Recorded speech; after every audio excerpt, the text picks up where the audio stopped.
এরপর একটা প্ল্যান করে ওদের ওদিক যাবো বা ওকে এইখানে ডেকে নেবো। দেখো এতদিন ধরে ভিডিও করছি, যাকে দেখে আজকে আমি এখানে, যাকে তোমরা সকলেই হয়তো জানো, তো তার সাথে আজকে দেখা করছি। চরম এক্সপিরিয়েন্স হতে চলেছে আজকে। এবার দেখো কেরিয়ারের স্টার্টিং যাকে দেখে আমার কেরিয়ারটা শুরু হয়েছিল তার সাথে দেখা কিন্তু এখনো পর্যন্ত আমার হয়নি। যত বছর ধরে আমি ইউটিউব করছি বা ভিডিও করছি ইউটিউবে, তত বছরে আমি একজনকে দেখে কিন্তু ফলো করি, নিয়মিত ফলো করি। তাকে দেখে সবকিছু, তার স্টাইল, তার কথা বলার ধরন, তার এভরিথিং আমার ভালো লাগে। সেই জন্য আমার কিন্তু তাকে দেখেই কিন্তু ইউটিউবে আসা। তো আজকে কিন্তু তার সাথে দেখা করতে চলেছি, একটা দারুণ এক্সপিরিয়েন্স হতে চলেছে, আর সেই এক্সপিরিয়েন্সটা তোমাদের সাথে শেয়ার করতে চলেছি। তো ভিডিওটা দেখতে থাকো, ভালো লাগলে লাইক কমেন্ট শেয়ার সাবস্ক্রাইব করো। এবারে দেখো এই জার্নিটা কিন্তু সহজ ছিল না, কিন্তু অনেক খেটে কিন্তু সে এসছে। সেও হয়তো আমাদের মতনই একজন মানুষ, কিন্তু তার মধ্যে এমন কিছু আছে সেই জন্য আজকে সেই জায়গায় আছে। তো তার সাথে আজকে দেখা করতে চলেছি, দারুণ একটা এক্সপিরিয়েন্স তোমাদের সাথে শেয়ার করতে চলেছি। মানে মানুষ কখন খুশি হয় জানো, জীবনে যখন ছোট ছোট জিনিসগুলোকে সে নিজের হাতে পূরণ করতে পারে, যেই শখগুলোকে পূরণ করতে পারে। তো সেই রকমই আমার ছোট একটা শখ ছিল, সেই শখটা আজকে পূরণ করতে চলেছি। চলো দেখি কি হয় না হয়। সত্যি কথা বলতে ট্রেনে এত ভিড় ছিল আর বনগা লোকালে এত ভিড় হয় এতদিন আমি ফোনে শুনেছি, আজকে চোখে দেখলাম। তারপর স্টেশনে নেমে দাদাকে যখন টেক্সট করলাম, দাদা বলল দাঁড়া আমি এক্ষুনি আসছি। কিছুক্ষণ ওয়েট করার পর যখন দাদার এন্ট্রি, এই হলো আমার ইন্সপিরেশন। फॉलो करो ट्विटर पे, टैग करो फेसबुक पे, तेरे क्विज में गूगल को बीट कर दिया। मिरर में तो दिखता है, नींद में तो दिखता है, तेरे मैडनेस ने मुझे ढीठ कर दिया। तू है सोडे की बोतल, मैं बंटा तेरा, मैं तो हैंडल करूं हर घंटा तेरा। मेरे दिल के मोबाइल का तू अनलिमिटेड प्लान हो गया। मैं तेरा हर जबरा फैन हो गया, मैं तेरा हर जबरा फैन हो गया। अब तुझे देखते ही दिल में। সো গাইস বেসিক্যালি ব্যাপারটা হচ্ছে, এখন কিন্তু আমি দাঁড়িয়ে রয়েছি আমাদের বাংলার বুকে, ওয়েস্ট বেঙ্গল ব্লগার তুষার দাসের সামনে।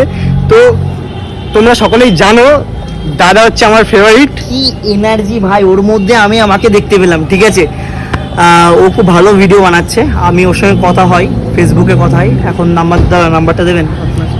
ঠিক আছে, কথা হবে এবার। বিষয়টা হলো দেখো, আমি তোর ও রিসেন্ট বললো যে কলেজে উঠবে নাকি? হ্যাঁ, কলেজে উঠবে। তো আমি যখন শুরু করেছিলাম আমার এনার্জিটাও ঠিক এরকমই ছিল। তো এই এনার্জিটাকে ধরে রাখ ভাই, তারপরে কি আমার মতো লেট করে হয়ে যাস। ঠিক আছে, তো ভাইকে সবাই সাবস্ক্রাইব করো। আজকে রাতে কিছু অল্প মুহূর্ত তো আমার থাকতে পারলাম হয়তো, এরপর একটা প্ল্যান করে ওদের ওদিক যাবো বা ওকে এইখানে ডেকে নেবো, দিয়ে একটা ভালো ব্লগ হবে। একদম। তো তখন একদম ভালো করে কথা হবে। ঠিক আছে, আর আমি জানি না ভাই কি করেছি যে আমাকে ইন্সপিরেশন মানে। তো থ্যাংক ইউ ভাই once again। কারণ দেখো তোমাকে হচ্ছে আমি ছোটবেলা থেকে, মানে ছোটবেলা বলতে মানে যখন থেকে স্টার্ট করছি, যবে থেকে ভিডিও তোমার রেকমেন্ড করলো, দেখতে শুরু করলাম, ভালো লাগা শুরু হলো, তখন থেকে আমার মনে হলো যে না, এই জিনিসটা যখন এই দাদা পারছে আমি কেন পারবো না। একদম একদম, এটা তো অবশ্যই। আর তার থেকে বড় কথা দেখ, আমরা যেখান থেকে বিলং করি না, হ্যাঁ। এই প্ল্যাটফর্মটা আমাদের কাছে মানে আমার কাছে তো অন্তত খুব বড় একটা জায়গা। ভগবানটাই। তো সেখান থেকে তুইও যদি করিস না, আমাকে ভেবে আমিও একজনকে দেখে ভেবেছিলাম যে ভাই ও যদি করতে পারে, আমার মতো এই যে কথা বলতে পারে এত সুন্দর, আমি কেন পারবো না? আমি যদি পারি তুই কেন পারবি? সেইটাই। ঠিক আছে, শুধু একটু ধৈর্য রাখতে হবে, আর কিছু না। দাদার সাথে কিন্তু আনফরচুনেটলি দেখা হলো, হট করে দেখা হলো। ঠিক আছে, মানে করে। কোনো ভাবনাই ছিল না। হট করে কালকে আমি দাদাকে একটা টেক্সট করলাম যে কালকে আসবো, বললো চলে আয়, যদি কোনো প্রবলেম না থাকে চলে আয়। আমি নর্মালি চলে আসলে যাই আমার। তো লেট করতে করতে করতে করতে এসে পৌঁছালাম বারাসাতে। তো দাদাকে মেসেজ করলাম, তো দাদা বললো ঠিক আছে দাদা ভাই আমি আসছি। দাদা একটা জায়গায় গেছিল, সেইখানেই আমি ভেবেছিলাম যে যাবো, কিন্তু সেইভাবে কোনোভাবে যাওয়া হয়নি, দেরি হয়ে গেল। তো দাদা ওখান থেকে ব্যাক করেছে।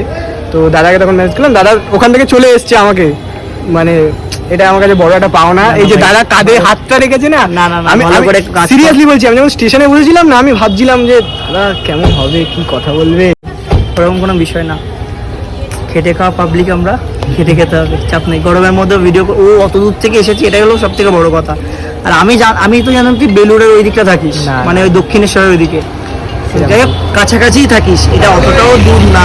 ঠিক আছে, মানে দূর না বলতে কি, মানে দিনের বেলার দিকে আসতে গেলে অতটা চাপ হবে না না, অতটা চাপ হবে না, কিন্তু যেদিন গরম কম থাকবে গরমটা- সে হ্যাঁ, তখন হ্যাঁ, আসবি। হ্যাঁ, হ্যাঁ। গরমের মধ্যে কোনো চাপ নেই, আসার কোনো তাহলে দরকারই নেই। শ্রীরামপুর কবে যাচ্ছ? আমি এই কথাটা কিন্তু আমি সবাইকে বলি, আর দাদাকেও বলেছি। কবে যাচ্ছ? প্ল্যান করে জানাচ্ছি তোকে আমি। ঠিক আছে। ঠিক আছে, তো দাদার নাম্বারটা আমার এখন লাগবে, দাদার নাম্বারটা নিয়ে নি। তারপর সকলে কিন্তু রেডি থেকো, দাদা খুব শিগগিরই আসতে চলেছে। ঠিক আছে, এখন একটু গল্প টল্প আড্ডা ফাড্ডা হচ্ছে এখানে, দেন আমরা বাড়ি ব্যাক করব। ও সো গাইস, গুড মর্নিং।